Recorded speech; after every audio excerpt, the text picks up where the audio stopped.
Warren Jennings. Morning. Warren Amelia.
I've just dropped my phone on my dog, so I have to comfort him for a moment. He's usually hanging out under my feet. Say hi, buddy.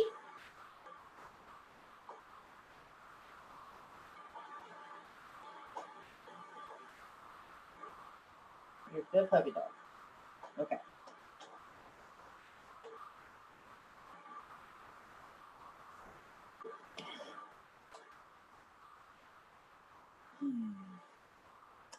Gerald, do you have any music today? No, I do not. I did look up some bureaucracy related songs. They are not great. I know, I have looked them up before too. So usually I just go with a typical Americana song. Right. You'll have to allow me to share my screen though. So I don't think I'm a host in this class. Let me see.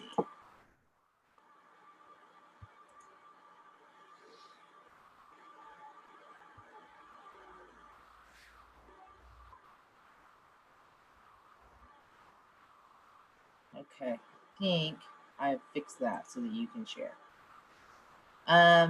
Let's see if I can't find you an ideal song for the moment.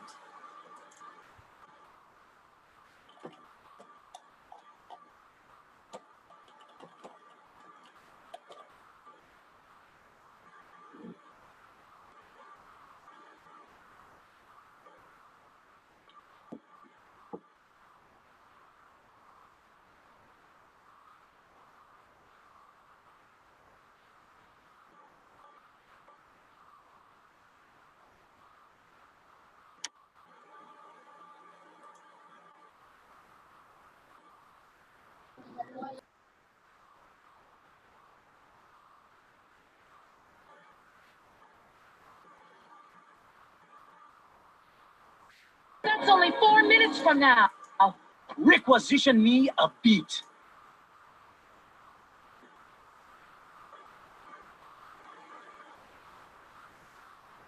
Was that Futurama song? Yeah. I thought about that one. Hold on 1 second. I will share it.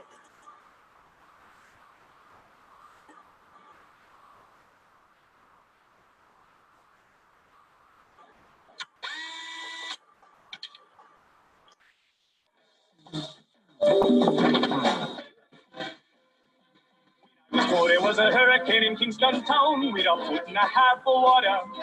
Everyone was all right, but I cried all night. It blew my alphabet blocks out of order. And they say this boy's born to be a bureaucrat, born to be all obsessive and snotty.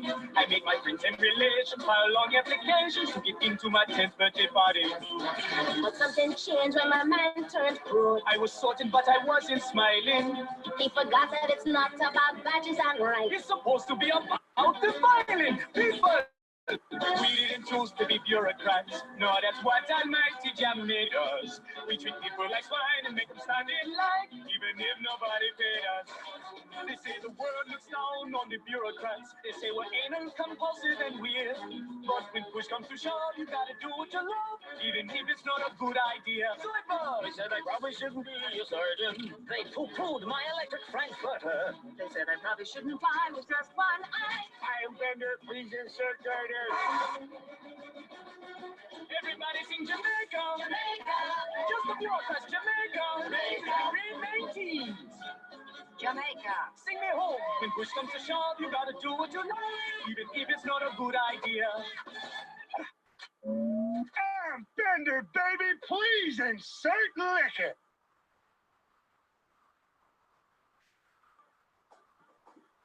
Now you guys know a little bit more about the bureaucracy, and also if you need some kindergarten printable worksheets, these are available to you. So, a little bit more about the bureaucracy and the people who work in them, but you know, it was just a glance and maybe a satirical one. It's possible. So we are going to have a guest lecturer today, Daryl Calloway, who is working very hard studying the bureaucracy. And he is going to talk about, this is his area of expertise, about the things that he really cares about and why you should care about the bureaucracy too. And he's absolutely right. So I am going to leave it over to him, but I have a couple of announcements first, okay? Number one, first announcement. You have a paper due Friday night by midnight. Does this sound familiar to you guys? Yeah, okay, good. All right, we talked about it quite a bit on Wednesday. And this is a reminder. Use academic, peer-reviewed sources or government sources, and or both. Sure, why not? All right. You have to have at least 5 sources, and 3 of them have to be academic and or government sources. Number 2 on your paper, get someone to proofread for you, right? Just have somebody read it, have someone look at it. You can go to the Writing Center, you can send it to them electronically. The OU Writing Center, there's a tab on our Canvas page, actually, that will take you there. But have someone look at it, all right? Number 3, remember that you're making an argument for something you care about. If you are talking to me about something you absolutely don't care about, then it's going to come through in your writing.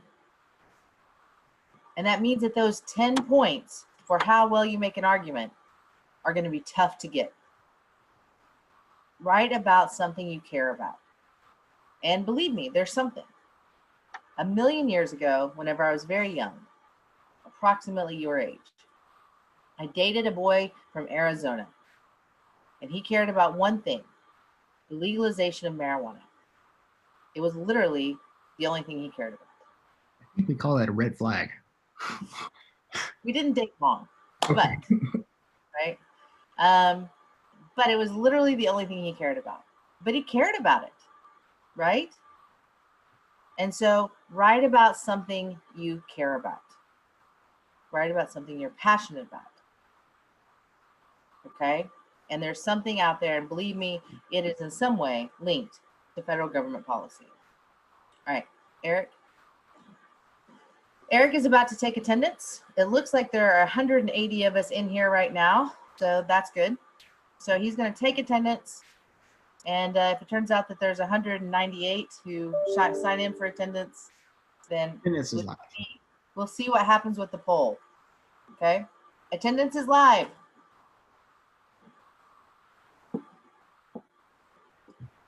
I may have cut the time down just a little bit too. So Aha, you don't have very much time. Get on it. Wait, so sometimes I accidentally miss the polls just because like I accidentally missed them. So does that mean like if we don't answer the polls, does that mean we get like counted absent from the class? Well, we're going to note that we also have a spreadsheet of who's in class. Okay? Oh, okay. But I'm saying participate, Christian. And also I sent you an email just now. Yes, yeah. I'll reply to it here as soon as possible. Okay. Thank you. and just All to let right. you all know, Zoom does let us know when you enter and leave, and we have that on Excel files. So if you leave early, we can see that and change your attendance accordingly. So attendance is closed. All right. So I'm going to turn it Oh, over Dr. now. Ralph, one thing. Oh. About the polls, I only have access to the other classes to engage. So I only have the Oh. poll there. Do me a favor and pop it up in that class and I'll erase it. No, I might be able to see it. I Or might be able to see it. the question's in the PowerPoint, which I posted on Cengage. Yeah, Okay. Cengage. I'll Or grab it Canvas, then. whatever the thing is. I'll Right. get it loaded in a timely manner. All right. Okay. All right. Thanks for telling me. I'm gonna grab that and I'm turning it over to Daryl and I'm muting myself. This is exciting. Okay, can everybody see that? Yes. I can see it. Okay. So I know in my classes, everybody's been asking me all year, when are we going to talk about bureaucracy? Well, you don't have to wait any longer. We're finally talking about it. But no, I know most of you probably don't have the same feelings that I do about the bureaucracy, which is totally fine. For a long time, I've always thought of government and government work as very important. So that's why I started studying it. I currently study city planning. as well as public management. My eventual goal is to be a city manager. So this is why I study bureaucracy. I think it's important. But again, I know everybody doesn't have that same feeling. So first up, type in the chat the first things that you think of when you hear the word bureaucracy. Just what comes to mind when you hear that word?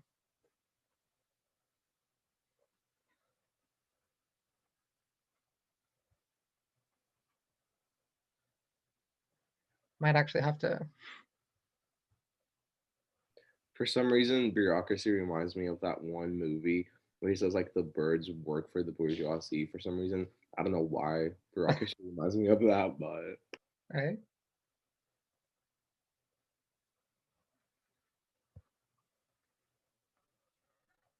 Actually can't see the chat. Can you see it, Dr. Rowlett?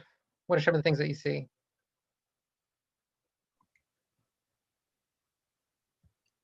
So we see government, state officials, post office, FBI, Star Wars, Yeah.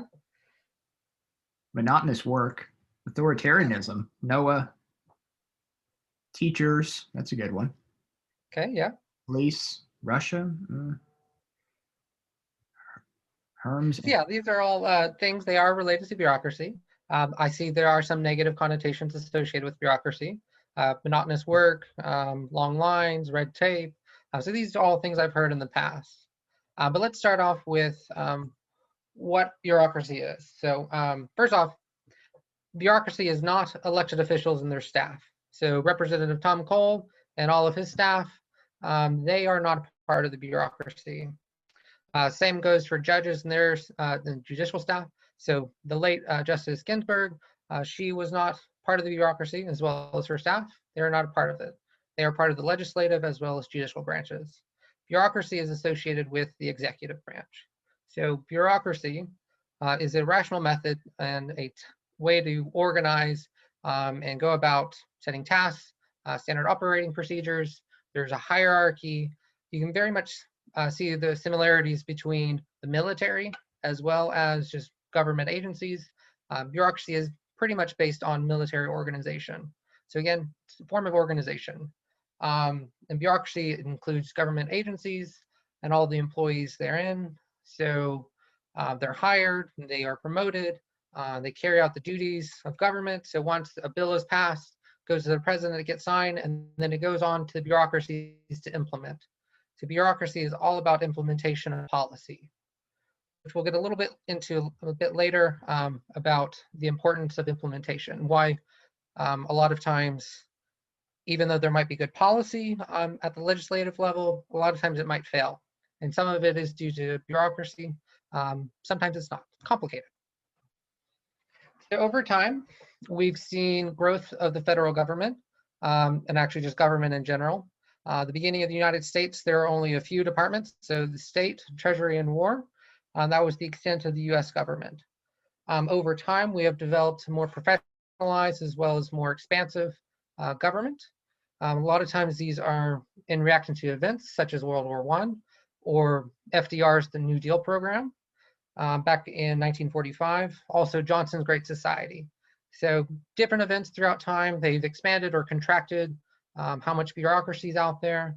And recent years, there's kind of been a steady decline, maybe, but it's been fairly steady, but it has kind of declined in recent years. And again, it depends on what administration or what political party is in power, but it has kind of dipped off in recent years. And then how we go about hiring civil servants. Initially, it was through the patronage system.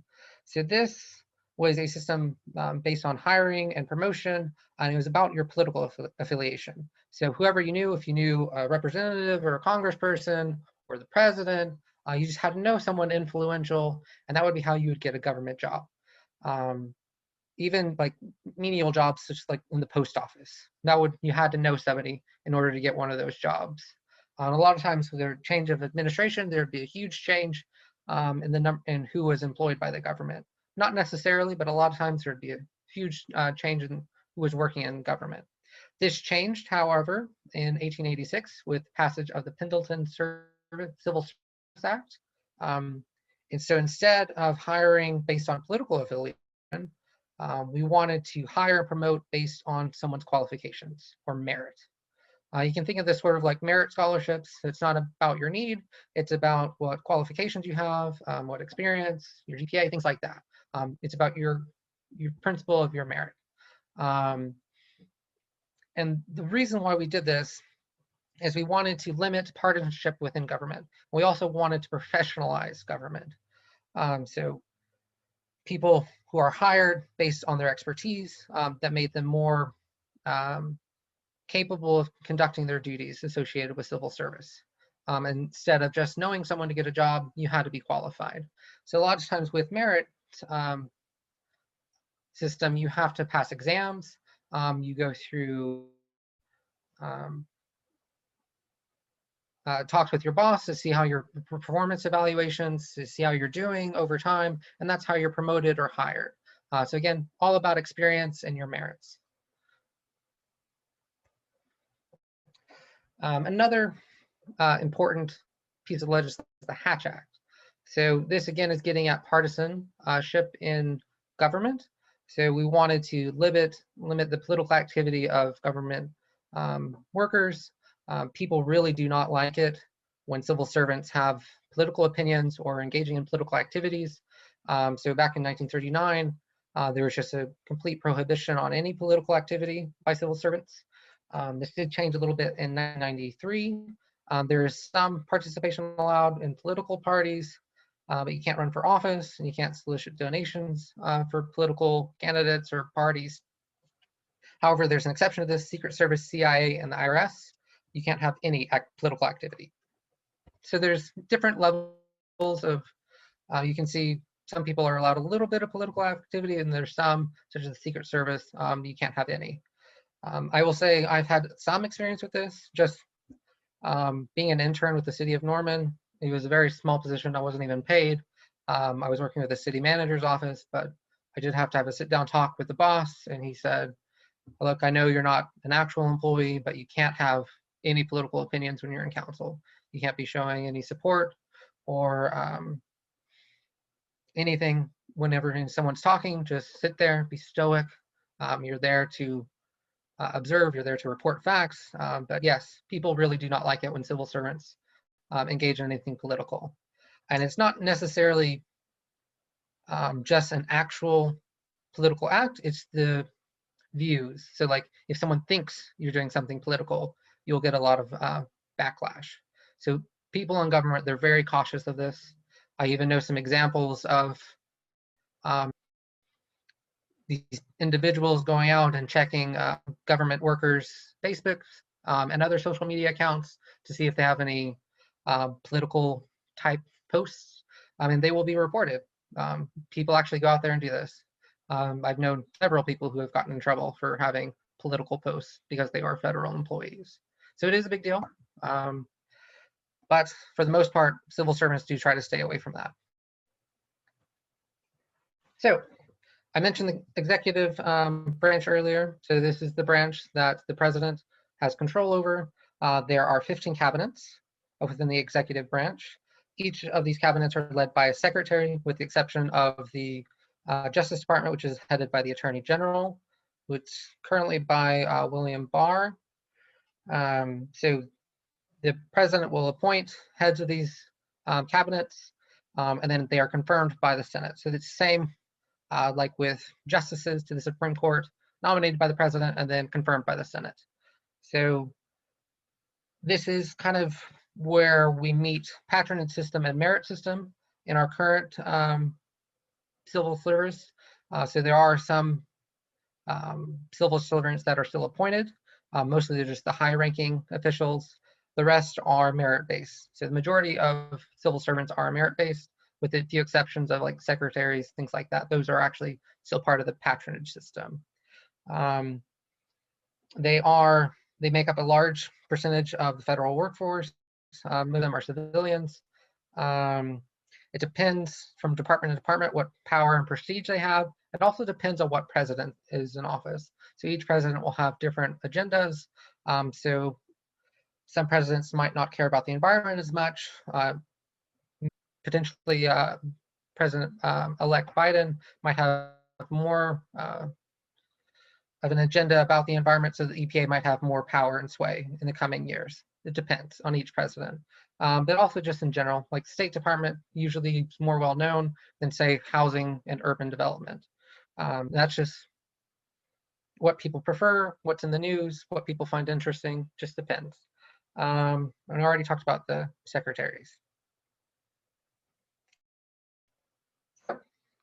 This is supposed to be the poll. I don't know if you have it yet or not, Dr. Rowlett. It is active. Okay, so the poll is simple. Which system do you think is better? The patronage system, again, that's based on political affiliation, so who you know, and that's how you would get a job in government.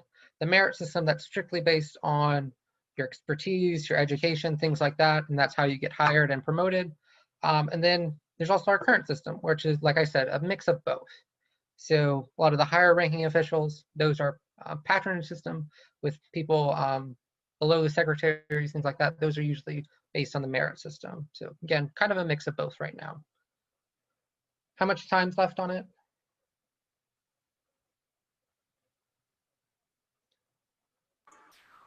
One minute and 10 seconds. Okay, so go ahead, just say which one you like.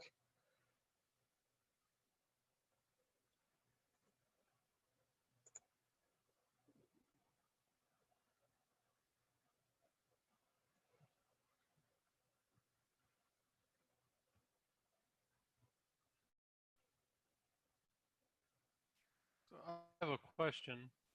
Yeah. Is the one of the questions, what is allowed for the increased professionalization of the bureaucracy? Mhm. Is that the combination of the growth of the federal government, the Patronage and Merit Act, and all that, basically all that stuff that we discussed? Is that all what resulted in the increase? That's a great question. I'm glad you brought it up. So yeah, it's mostly, I would say, is due to the merit system, us implementing that. So based on your education, your skills and expertise, so we're hiring instead of based on that instead of political affiliation. That's really helped with professionalization.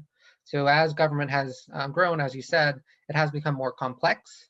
So we did need a more professionalized government, and that's why we implemented the merit system. So yeah, that's a great question. Thank you for asking that. Thank you. We have the results right. of our poll if you're interested. Perfect. Yes. Okay, so the merit system wins with 52%. The current system, which is a mix of both, has 45%, and patronage has 3%. Okay. Yeah, I'm not surprised by that. People in general, I'll say, really do appreciate the merit system. It makes sense. And we do want to have a professionalized system of government. Okay. So I know when I asked earlier what you thought of when I said the word bureaucracy, I believe someone said the post office. So it is bureaucracy. It's slightly different though than what we typically think of bureaucracy. So it is actually a government corporation. So government corporations, these are businesses created by Congress, and they are created because their services that they provide, and they're typically services that the private sector would not conduct because they're not profitable. So I know that with the Postal Service, there are other parcel carrier services out there like UPS. However, they do not do letter carrying services. And if they did it at the extent to what the post office does, they would probably not make profits. There's some debate there whether or not they would or not. But again, these are services that the private sector isn't providing or not providing sufficiently. And actually with the post office, something that people don't really know, the USPS actually does 40% of the groundwork for UPS, FedEx, and some of the other parcel carriers. So it is a very important service, especially for rural economies. A lot of times that's a big source of jobs in rural areas. It's also one of the main ways that people can get their medicine and other things in rural areas. And if it went private, rural areas probably wouldn't be receiving those services. So that's, again, it's a service, and that's why government provides it, because the private sector probably wouldn't do that. Amtrak is another government corporation. So this is just a system, passenger rail system. It's has a lot of, has a bad reputation, I would say. It's not very widespread. It's more prevalent like in the Northeast, more urban areas. There is actually an Amtrak that goes through Norman. It's in downtown, so the Amtrak station, you can actually take a train down to Dallas. I don't know if anybody's ever done that. You could do that in theory. Yeah, they are part of the bureaucracy. They are slightly different in the sense that they're corporations. They kind of are run like businesses, but then they're also run like government because, again, they're providing services. So they're a bit of a hybrid. Okay, so I showed you about a couple of the different types of agencies. We talked about cabinets, government corporations. So can you think of any bureaucratic organizations that you have interacted with? And Dr. Rowlett, maybe you could read off what they say in the chat.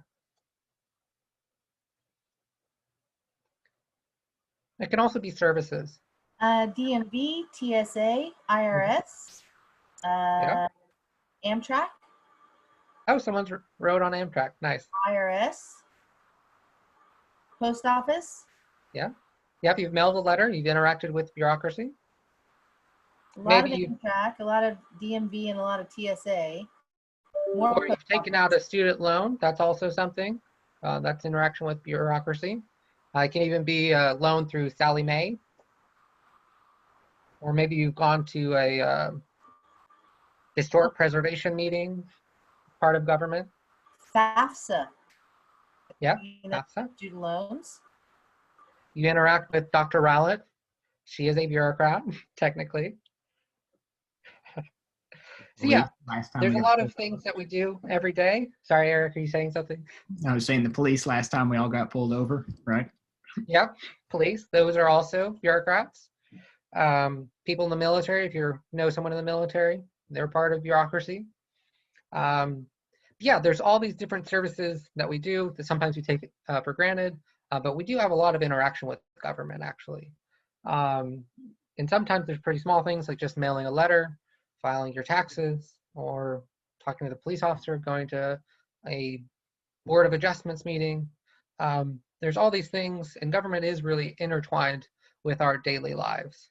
So it's a good thing for you to think about that and what role government plays in your life, even if it's something as simple as mailing a letter. All right, let's actually talk about who are the people within bureaucracy. So I use interchangeably bureaucrats or civil servants. They're the same thing. I just think civil servants is a bit nicer word. I think it has less connotations. But when we're talking about bureaucrats and bureaucracy, it's actually the most descriptively representative part of government. So Dr. Rowlett's talked about this in the past. So descriptive representation, that's just identities. So talk about race, ethnicity, gender, things like that, that we want to have in government. We want to have people who look like us, representing us, both in terms of elected officials or judicial people in the judiciary system, and also within the bureaucracy. We want people in government to look like us, to have similar experiences as we do. So just some numbers also. I mentioned this earlier. The military is very much a part of the bureaucracy. There are 1.2 million active duty military personnel, plus 800,000 military personnel in reserve. Addition to that, there are 2.6 million civil bureaucrats or civilian bureaucrats. So these are non-military. Only 12% of civilians bureaucrats actually work in DC. The rest work outside of DC. So that's like HUD offices. There's one in Oklahoma City. They're all throughout the US. 45% of civilian bureaucrats work for the DoD or Veteran Affairs. So there is a very heavy presence in government on or focus on defense and veteran affairs. That shouldn't come as a surprise to anybody. That's where a lot of our money goes to each year, is to defense. So we also have a lot of people in there. It's not just military though, that, like I said, that works for DoD. It's also, there are civilian bureaucrats within defense. Also, the post office is another big employer. 30% of the civilian workforce in bureaucracy work for the post office, including me for a time, and currently my mother. It is a difficult job, I'll say that, but it does pay well. And then the rest, there are all the other cabinets. So there's a few big agencies, so like DoD and the post office, that make up a large percentage of the workforce, and the rest are smaller agencies. That's just kind of a breakdown for you all. You can kind of get a grasp of where people are in government. Okay, so we were talking about this a little bit earlier about a representative bureaucracy. I mentioned that bureaucracy is the most descriptively representative part of government. But there's this notion of a representative bureaucracy. And so again, it's this notion that we want the public sector or bureaucracy or government, we want it to be demographically diverse. And it should look similar to the public that it aims to serve. I hear Dr. Rowlett mention this all the time is, oh, I hope I don't mess it up. You can't solve a problem unless you see, like you have to see a problem. You have to understand that the problem's there in order for you to solve it. So you can't solve problems that you don't see. So this is very much a part of it. We want to have people, civil servants, working in government to understand the communities that they're serving. And a lot of that does come from descriptive representation. It also is more important substantively that we have people representing on a substantive level in bureaucracy. But again, it's important because it allows for people to understand the communities that they're serving, the issues that they face, why they might mistrust government. There are a lot of examples of government doing a poor job and actually doing some very terrible things, such as redlining in the US, which is a form of housing discrimination and not investing into communities of color in particular. There's also a lot of examples of where the Latinx communities have faced discrimination, as well as forced sterilizations within the medical field. There's also some current examples of that from people being held in ICE custody. So what we want to do is we want to have a representative bureaucracy to help build trust again, so that people that have had negative experiences with government, they can see people from their own communities represented in government, and they can help repair those relations. Because there are a lot of communities don't trust government, and a lot of times they don't even use services. So like Latinx communities typically use emergency services far fewer times, even when they need them, as compared to white communities, which is not something we don't want. If you're in an emergency situation, we want you to contact government. We want you to get a hold of emergency responders to help you. And if we don't have trust with those communities, a lot of times they won't do that. So again, a representative bureaucracy, it's about building trust and making better policy decisions. So again, if you understand the community you're aiming to serve, you can make better policy to help address those problems that they're facing if you have a better understanding of it.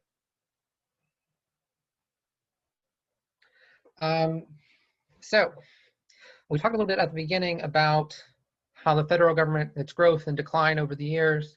I mentioned that the federal government employment was kind of shrinking in recent years. However, state and local government, they've been growing, especially at the local level. They've been growing in recent years. Just the expansion, the number of cities, the population within cities, it requires more people, sort of from planning to finance to city attorneys, public works, you name it. There's a lot of people that you need in local government in order to have a well-functioning city. So the same at the state. It hasn't been growing at the same rate as localities, but that's where we see a lot of growth in government. It's usually at the local level, which is a good thing because that's an easiest way for citizens to interact with government and have a bit more sway and control over government. It's at the local level. So before we were talking about pathways to participation. I think local government is one of the best ways that you can interact with government. And they aren't people in Washington, they're people there in your local communities. So it's easy for you to form relationships with them and understand where they're coming from, and also share your opinions and get to know what's happening in your community and also have some sway over it. Like you all living in Norman, if you're a resident here, even in the dorms, you can usually get on a board. So if you're a resident of Norman, you can serve on a citizen board, you can participate in government, you can go to council meetings and talk. It's completely up to you all how you want to be involved. I will say it depends on whether or not you're a resident. Usually you have to have some address that you're living out here in Norman. But again, great way to get involved. It's a lot of fun, but that might just be me. Okay, so there's this concept of street level bureaucracy, and it comes from Lipsky. So we've mentioned them throughout the lecture, but these are civil servants who work directly with the public. And why they're important, why the notion of street level bureaucracy is important, is because discretion. So I mentioned this last week when we were working in labs, talking about immigration. Sometimes Congress isn't very specific in their legislation. They might have broad objectives. So they might say, we want to limit air pollution or total number of carbon emitted by this %. So then they'll send it, if it's passed into law, they'll send it on to the EPA. And the EPA will actually make those decisions like about rulemaking, so they'll get more into the specifics. But with street level bureaucrats, there's a lot of discretion. Again, it comes from the vagueness of rules and also the vagueness of legislation. It allows for discretion. And there's debate on whether or not that's good, or what level of discretion is good. So like police officers, they have a level of discretion, so they might give you a ticket if you're breaking the law, you might be speeding, but they might also give you a warning. So again, it's up to them what level of discretion. And we kind of like that in that situation, where the police officer might give you benefit of the doubt and might let you off with just a warning. However, there's some issues there, particularly when we're talking racial discrimination, that discretion at the local level or the street level might get you into some trouble. So again, there's a lot of debate what level of discretion is appropriate and what role rulemaking to limit discretion, how that should play. So some examples of street level bureaucrats, police officers, like I mentioned, teachers, professors at public universities like Dr. Rowlett. Technically, I would say the Bourne Fellows like Eric and I think we're also kind of bureaucrats. We are bureaucrats. Social workers and city planners. So those are all examples of street level bureaucrats. I'm sure you all can think of many more. Might be like firefighters, postal workers. So you interact with these people. You can interact with them pretty easily. Also like DMV, I know you mentioned that a lot. These are all examples of street level bureaucrats. So why they're important? This is like the first wave where you can go in and you can interact with government. So this is where a lot of times you form your impressions of government. So maybe you had a bad experience at the DMV and you're like, well, government sucks. They're not responsive. People there were rude. Or maybe you have a great experience. Like, well, I might like government because I had this experience. So it's good. We want to have street level bureaucrats that are good representatives of government. They're not always though.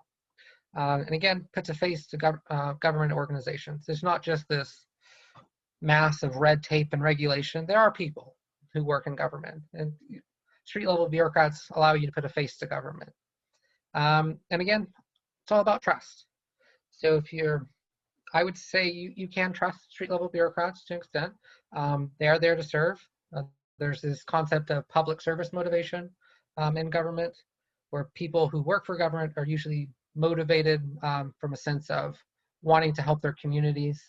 Not everybody's motivated that way, but typically there's higher levels of PSM in government. So if you're having good relationships, you know these people at the street level, it can help you build trust with government. So that actually is everything Let me know if any of you have any questions. I would love to talk about bureaucracy a bit more, but I hope you all got a nice overview of bureaucracy. It is a complicated topic, I'll say that. But I wanted to just give you some examples of different types of bureaucratic organizations, as well as some of the nuances within bureaucracy. I hope you all learned something. But yeah, let me know if you have any questions.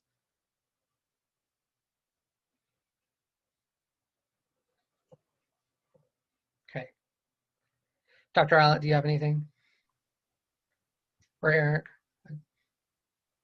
Excellent, excellent presentation. Thank you, Eric. Yay for, all right, thank you. Sorry, thank you, Daryl. So Eric spoke last. So this is like I'm calling my children by different names.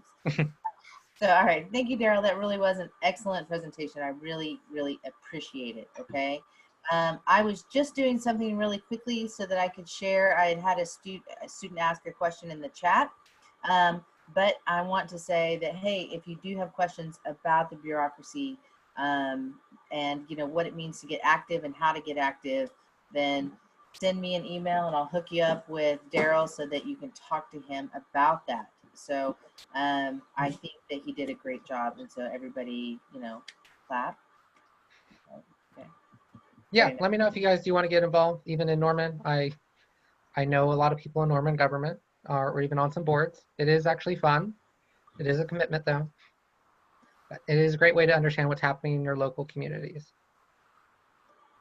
All right. The Edmond Museum board is the best board to be on because that's the board I'm on up here. So riveting board, riveting board. Yeah, I can do that too. Whatever community you're in, it's always available. And frankly, I'll tell you that a lot of times you think that, you know, the older people won't want you there. The truth is they'll be excited that you're there. Okay. Because the truth is a lot of these boards are staffed by the very elderly and nobody in between. And so they would love to see some young people who are interested in government, and not just, I mean, you know, I'm saying government, but it might be they're interested in the library. That's what you care about, right? Or you're interested in art. That's what you care about. Or you're interested in, and so you're on a board to be a citizen advisor, and it's a great way to get involved in your community. All right. I want to remind you guys about how to search on the libraries.ou.edu. Okay, so if you go to this page, libraries.ou.edu, I'm not even logged in. So this works no matter if you're a student or a faculty member. So I'm going to click on advanced search first, up there where it says discover. And this is to help you find your sources. Okay, and so I'm going to search again. You know, let's do child homelessness. And then I'm going to look, sure, all those things. I'm going to click search. Now, when that happens, whenever I go through that, it's going to, you know, take its time a little bit. And then over here on the left, okay, we're going to scroll down and it takes a second for it to pop up. So I can limit it to peer reviewed. And it may be that yours looks like this, right? When you see it, so you don't see that peer reviewed. So where it says limit to, click the arrow and then click peer reviewed. And you could probably also click, you know, full text available online, so it's easier for you, right? If you do that, then you're going to be able to find that material right there. I'm going to do that, full text online. So this means everything that I'm looking at, I can grab through my OU account. Every single one of the things I can grab through my OU account, and it's all peer reviewed, okay? So I hope that helps. If any of you have been having problems, I think the library is the absolute best place for you to go to find academic sources, okay? Now you could also find government sources, resource type, hold on, limit to, I'm gonna fix this again, open access. But you can also pull it to, if you're not limited there, you can look in the government sources because we have a lot of government sources as well, okay? As a hint, if you are looking at websites and it ends in .gov, then it is a government source. If it ends in .org, it is not, all right? So just a reminder, .gov is also a government source. I hope this helps. Until Wednesday, Boomer. Later.